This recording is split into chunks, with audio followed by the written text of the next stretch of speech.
성신여자대학교 미디어 커뮤니케이션 학과의 교수로 근무하고 있는 노동열입니다.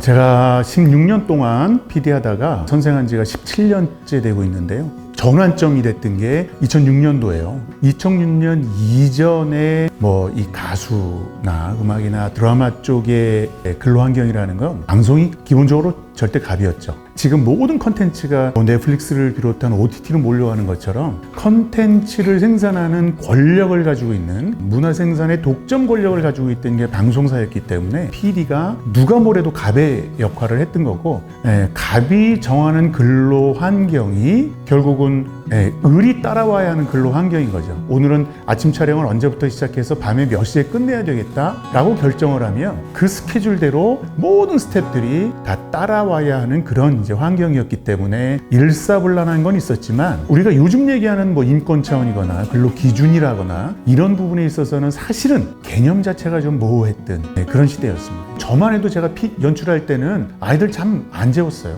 아이들이 잠이 드는 시간까지 아이들을 데리고 있지 않는다는 건 기본적인 지켜야 될 인권, 윤리의식이지만 환경이 그렇게 되나요? 내가 잘못해서 그렇게 되는 게 아니라 환경이 그렇게 만들어졌을 때 아이가 몇 살이 있냐를 생각하기 전에 그 친구를 연기자로 먼저 생각을 하는 거죠. 그때는 한 사람 한 사람의 인권이라는 것보다도 작품 전체가 정해진 시간 안에 맞춰야 되고 촬영을, 그리고 정해진 시간에 꼭 방송을 해야 된다라는 이런 환경 때문에 저부터도 인권이라는 걸 제 스스로도 지키지 못했으니까 여러 스태프들은 그런 환경이 안 됐었던 건 분명히 맞아요. 아이돌이라는 단어가 처음 생긴 건 95년도라고 생각할 수 있지 않을까요? 아이돌이라는 개념 자체가 등장했다기보다는 그 이전에 우리는 SM 기획사가 저에게는 오히려 더 낯익죠. 거기서 가수들을 만들어내는 시스템을 가지고 95년도에 처음에 등장한 아이돌 그룹, 방송에서 클립을 뮤직비디오를 틀어주지 않아도 음원만 가지고도 장사를 할 수 있는, 사업을 할 수 있는 환경이 2006년도쯤에는 만들어졌기 때문에 그때 대형 제작 기획사들하고 방송이라는 플랫폼하고 인검승부를 하면서 누가 더 힘이 센 거야? 한번 겨뤄보자 라고 대형 기획사들이 그 즈음에 완벽하게 기업형으로 자리를 잡았던 시대가 아마 그 시대일 거다. 제가 2012년도에 표준계약서 재개정 작업할 때에도 똑같은 문제들이 있었고 똑같은 이슈를 제기를 했죠. 카메라 앞에 서는 사람하고 카메라 뒤에서 기획하고 제품을 만들어내는 사람들하고는 명백하게 이해관계는 다르죠. 표준계약서 작업을 할 때는 문화부가 담당을 하잖아요. 그러니까 문화부하고 방통위하고 과기부하고 다 다른 사업자의 이익을 대변하는 조직들이기 때문에 각각의 이익을 대변하는 조직들을 모셔다가 그들의 의견을 들어보고 그 의견을 어떤 단계까지는 조율을 해가는 거죠. 각각의 의견들을 서로 섞기도 하는데 결국은 고선까지 만들어지는 표준계약서는 결국은 가이드라인 수준밖에 안 되는 거예요. 첫 번째, 문제의식에 공감하는 인식을 만들어주는 게 중요하다. 영세한 사업자는 이게 문제라는 거 분명히 알고 있을 거예요. 근데 내가 영세하기 때문에 못 지켜. 이걸 어떤 규제로 재단할 거냐. 그리고 두 번째, 내가 영세한 제작사에 그래도 캐스팅이 됐어. 그러면 내가 밤새고 학교 안 가고 연골이 나갈 때까지 마룻바닥에서 돌면서 밤새고 춤 연습을 해서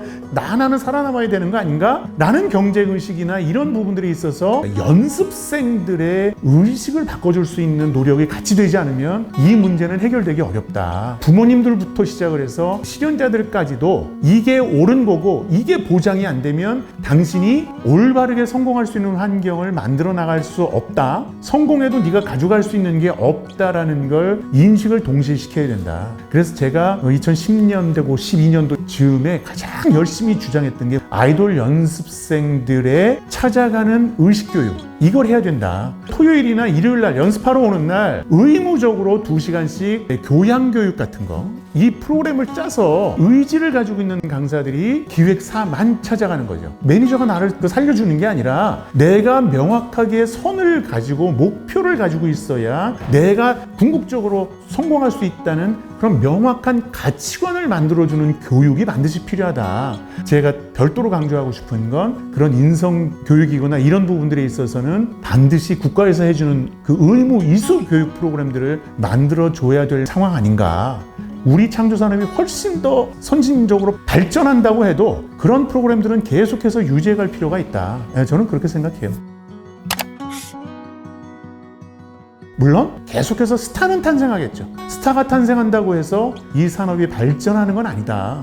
BTS가 탄생해서 이 가요 산업이 얼마나 더 발전했어요? 오징어 게임이 등장을 해서 이 드라마 산업이 얼마나 발전했어? 성공하는 작품은 나오고 성공하는 퍼포머는 나올 수 있어도 그가 시장 자체의 전반적인 인권이나 권리 부분에서의 약진을 이끌어 나가기는 좀 어렵다. 가수들은 너무 어린 시절부터 땅바닥에서 막 이렇게 춤추는 거, 보컬 트레이닝 이런 것부터 봤기 때문에 조금 다른 세상에서 좀 살아요. 그런 부분은 어떻게 보면 국가적인 차원에서 이 산업이라는 것의 정형, 틀을 어떻게 만들어 놓을 것인가의 안목에서 배려가 아직도 필요한 부분이 있다. 그 개념 정의가 돼야 그 개념 정의에 맞는 인권을 보호해 줄 거 아니겠어요? 아니면 이 사람은 그냥 누구의 자녀로서 아니면 어느 초등학교를 다니는 학생으로서 대한민국의 국민으로서의 인권을 보호받는 건데 그 인권이라는 게 특별한 정해진 노동을 하면서 이 인권이 유린될 가능성이 있는 거잖아. 연습생 생활 몇 년 동안 할 거고 이 몇 년 동안이라는 걸 평균이라고 봤을 때 이때까지 주어지는 교육의 내용이 무엇이고 그 교육의 내용 속에 직업 교육이 들어가야 되는 거잖아요. 직업 교육이 이건 특별한 직업 스타일이기 때문에 직업 윤리라는 것도 분명히 있어야 되고 특별하게 공인의식이라는 걸 주어야 되는 거고 그리고 내가 내 권리를 보장하기 위해서 내가 알아야 되는 걸 갑이 주어야 한다고요.